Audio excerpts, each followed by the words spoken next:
ലേവ്യപുസ്തകം അദ്ധ്യായം 3.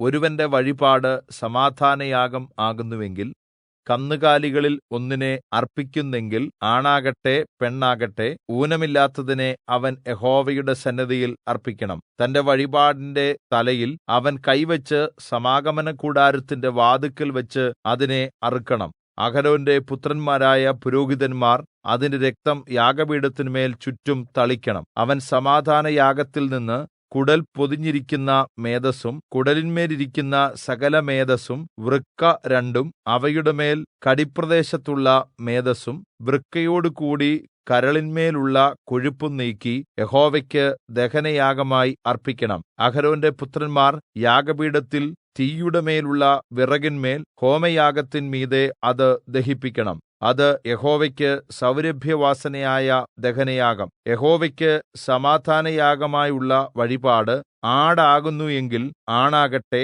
പെണ്ണാകട്ടെ, ഊനമില്ലാത്തതിനെ അർപ്പിക്കണം. ഒരു കുഞ്ഞാടിനെ വഴിപാടായിട്ട് അർപ്പിക്കുന്നു എങ്കിൽ അതിനെ യഹോവയുടെ സന്നിധിയിൽ അർപ്പിക്കണം. തന്റെ വഴിപാടിന്റെ തലയിൽ അവൻ കൈവച്ച് സമാഗമനകൂടാരത്തിന്റെ മുമ്പിൽ അതിനെ അറുക്കണം. അഹരോന്റെ പുത്രന്മാർ അതിന്റെ രക്തം യാഗപീഠത്തിന്മേൽ ചുറ്റും തളിക്കണം. അവൻ സമാധാനയാഗത്തിൽ നിന്നു അതിന്റെ മേദസ്സും തടിച്ച വാൽ മുഴുവനും ഇത് നട്ടെല്ലിൽ നിന്ന് പറിച്ചുകളയണം. കുടൽ പൊതിഞ്ഞിരിക്കുന്ന മേദസ്സും കുടലിന്മേലുള്ള സകലമേദസ്സും, വൃക്ക രണ്ടും അവയുടെ മേൽ കടിപ്രദേശത്തുള്ള മേദസ്സും, വൃക്കയോടുകൂടി കരളിന്മേലുള്ള കൊഴുപ്പും നീക്കി യഹോവയ്ക്ക് ദഹനയാഗമായി അർപ്പിക്കണം. പുരോഹിതൻ അത് യാഗപീഠത്തിന്മേൽ ദഹിപ്പിക്കണം. അത് യഹോവയ്ക്ക് ദഹനയാഗഭോജനം.